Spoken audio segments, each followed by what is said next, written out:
Afternoon, I'm Dave Canterbury at the Pathfinder School, and thought what we'd do is we'd start on this series of Pathfinder preferred gear. And I'm not going to endorse any certain brand names necessarily in this video. I'm sure that most of you will recognize a lot of this stuff that I've used over the last 2 years. But what I want to do is I've gone through a lot of my gear and decided, you know, these are the items that I'm going to carry and that I'm going to pack with me over the next several months depending on my environment. So I kind of wanted to go through some of those items with you guys today, and I think what we'll do is we'll start with the cutting tools and then we'll move on to other types of peripheral equipment, so stay with me. Okay, so the first thing I thought we'd talk about is digging tools, and obviously the Gerber E-tool that I've used in several videos lately would be my preferred choice on that. I've used the military entrenching tool government issue stuff, and they're real good and sturdy as well, and they hold up, but there's just some features about this that I like better. I like the handle quite a bit better as far as how it's made. I like the positions that this tool locks into better, and you've seen me take swats at some pretty big old trees with this blade, and it's never hurted any. So this is basically the preferred shovel that I would use in any situation, and there's not this or this. It would be this tool and no other. As far as axes go, we'll talk about those real quick, because again, it's a very short conversation. Gransfors Burkes and Wetterlings axes are now made in the same factory. Gransfors Burkes bought Wetterlings. I don't think the price has changed on Wetterlings axes that I know of. The forges used to be across the street or across the road from each other, but now they're together. I've used this Wetterlings axe for 2 years in lots of different ranging environmental conditions in summer and winter, and it's never failed me. And if I was going anywhere in a Northern Territory environment, this would definitely be my preferred choice of a tool. Would be a 19-inch Wetterlings Hunter's axe. Gransfors Burkes would be just as good, and literally the same thing, but double the price. As far as a large chopping tool would go, obviously the Ontario sawback machete that you've seen in several of my videos as of late would be my choice. It does have the sawback, which gives it an advantage for notching and cutting. Does a pretty good job on trees up to about 4 inches. I've definitely beat the living crap out of this thing and have yet to break it.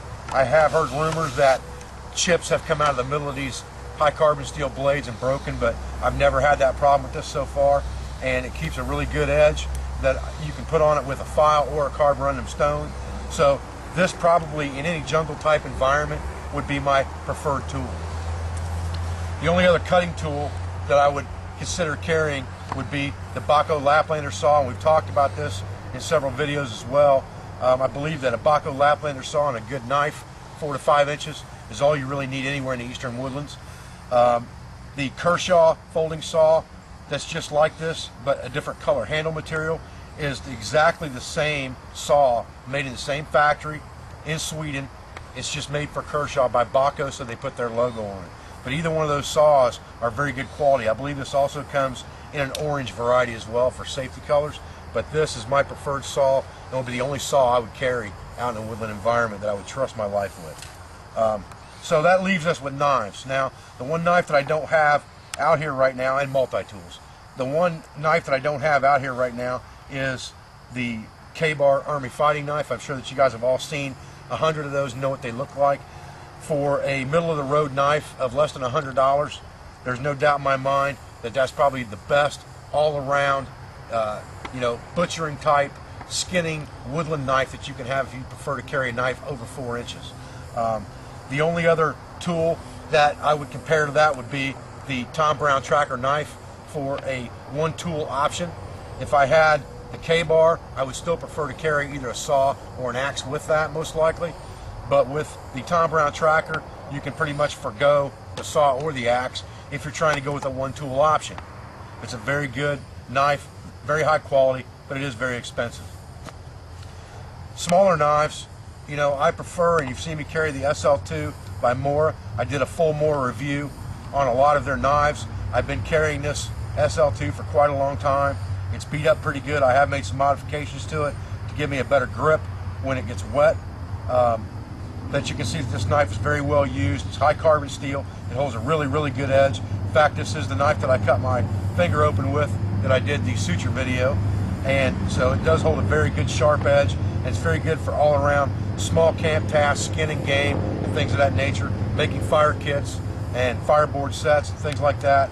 It's a very good tool to have, and I've got some modifications made to mine to carry some extra items, including pacing beads and a fire striker, as well as a repair needle back here and some different rolls of tape to use for repair as far as that goes as well. Now, as far as your 4 to 5 inch knife range goes, like I said, bigger than 5 inches, I'd probably go with the Ka-Bar fighting knife.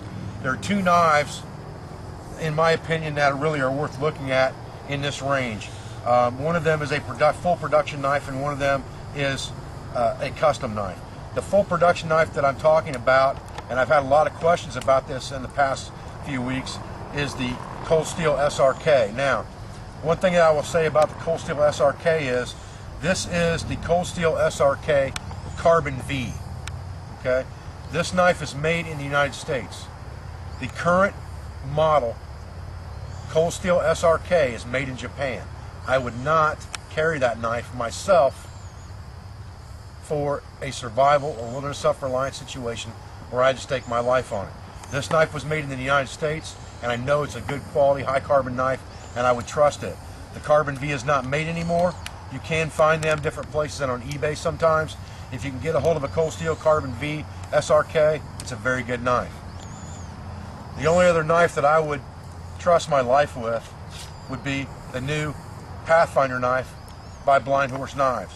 You've seen this knife many times. There's no sense doing a full review on it now. It's got a 5-inch 1095 high carbon steel blade with jimping on the back. It's got a very nice roach belly type style, almost like the old trade knives of the 18th century. This one has a Kydex sheath that has a belt or a ferro rod loop attached to it right here, and leather work on the back to attach to your belt instead of a Kydex J-clip. So those would be my preferred tools as far as cutting and chopping type tools go, or carry over the next few months. And like I said, I'm not necessarily endorsing or pushing any of these products. I'm just telling you these are products that I feel are the best for me, and you can take that for what it's worth. I'm Dave Canterbury with the Pathfinder School, and I thank you for joining me for this video.